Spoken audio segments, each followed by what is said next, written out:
Приветствуем вас на нашем канале. В этом видео поговорим о взаимоотношениях молодой суки Ханы и матерого кобеля Палвона. Оба вывезены из разных отар Таджикистана. Сейчас вы видите, как Хана несет большую деревяшку, которая в целом ей совершенно не нужна, но Палвон проявил к ней интерес, а значит у Ханы появилось то, чего нет у Палвона, и этим надо воспользоваться, чтобы попытаться поднять свой статус в их стае.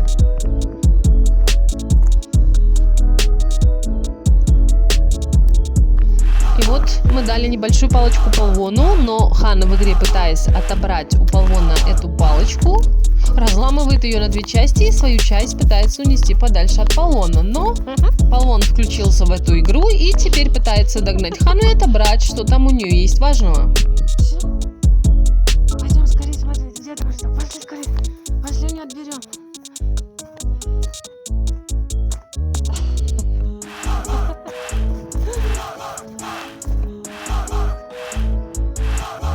Такому крупному по аборигенным меркам и сильному кобелю, как Палвон, очень тяжело играть с суками, так как, разыгрываясь, он делает больно, не специально, но в силу инерции, и сука по меньшей мере сразу воспримет это как попытку ее поставить на определенное место в стае и, как следствие, сразу перейдет в атаку. Ну а Палвону ничего не останется, как принять эту драку, при этом с единственным желанием как можно быстрее эту драку прекратить. Но крупные суки выдерживают натиск Палвона, хоть и не всегда, и это мы увидим в самом конце видео.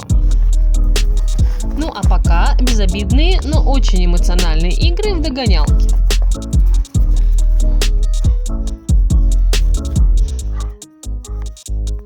Все рычащие звуки издает Палвон. Хана всегда играет молча, ее можно услышать только если игра переходит в драку. Вы видите, как все игры Палвона сводятся к тому, что он пытается вязать Хану, таким образом проявляя свое безусловное доминирование. Но Хана с этим не согласна и всячески пытается этому воспротивиться. Сейчас вы видите, как случайно Палвон очень сильно толкнул Хану в сугроб, и даже слышен характерный звук. Для суки поменьше это бы уже явилось причиной для атаки. Но для Ханы, как мы видим, это в порядке вещей, и игра продолжается.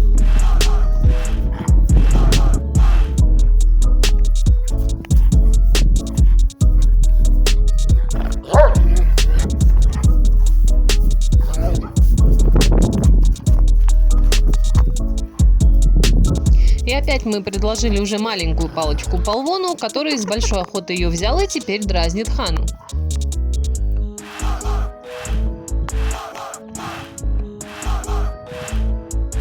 Но быстро теряет интерес и теряет палочку, которую тут же с удовольствием берет Хана, и игры в догонялки начинаются снова. Что?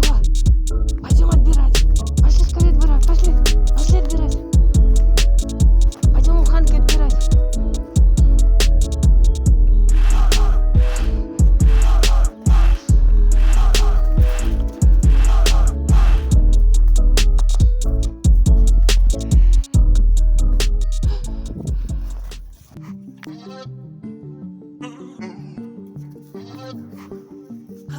Для полного понимания взаимоотношений между Ханой и Палвоном надо отметить, что Хана с детства не росла с Палвоном, она росла с другим нашим кобелем Ташом, к которому она и по сей день испытывает глубокое уважение и признает его безусловное лидерство.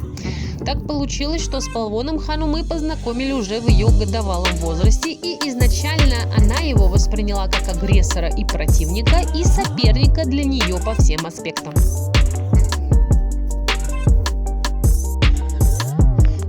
Нам пришлось, в том числе с помощью намордника, приучать Хану к Палвону.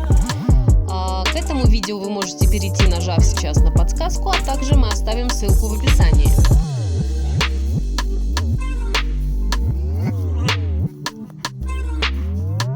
Но даже после того, как Хана более-менее привыкла к Палвону, тем не менее его лидерством в их стае Хана постоянно ставит под вопрос, пытаясь спровоцировать Палвона на очередную драку, и иногда Палвону приходится принимать эту драку.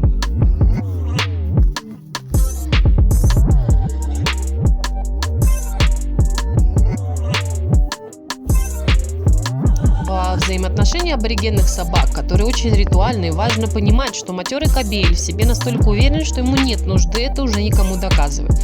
А поэтому он, как правило, всегда спокоен. Но молодые собаки ведут себя ровно противоположным образом и в силу неопытности зачастую провоцируют драки на ровном месте.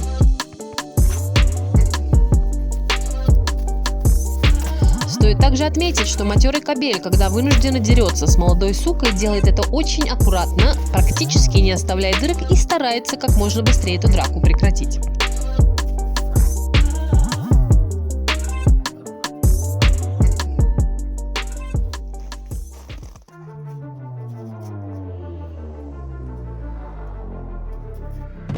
На родине, в Таджикистане, эта проблема решается за счет того, что молодые собаки с рождения находятся по иерархии под старшими собаками, а также все собаки постоянно заняты своим основным предназначением по охране отары и практически постоянно вынуждены добывать себе еду самостоятельно и, как правило, не стоят на месте, а находятся в постоянном движении, пока отары идут в сторону гор и обратно.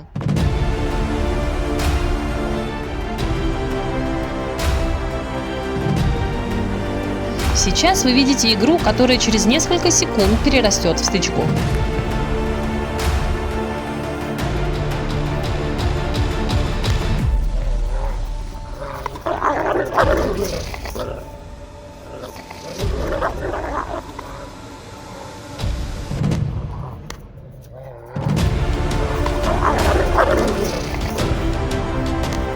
Мы специально замедлили этот момент, чтобы вы смогли увидеть, что причиной конфликта послужило то, что Палвон, играя с Ханой, слишком сильно сжал челюсть, когда держал Хану за щеку, сделав ей больно, но Хана тут же попыталась перевести это в драку, которую в этот раз Палвон не принял.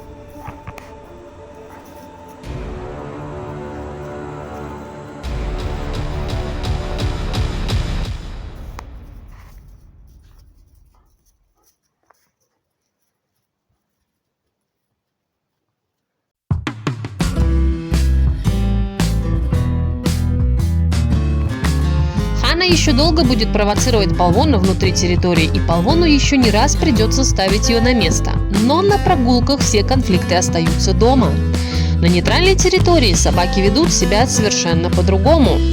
То есть даже те собаки, которые постоянно серьезно конфликтуют внутри территории, на прогулке будут спокойно гулять вместе, если только не возникнет ситуация, связанная с соперничеством, например, такая как ловля добычи.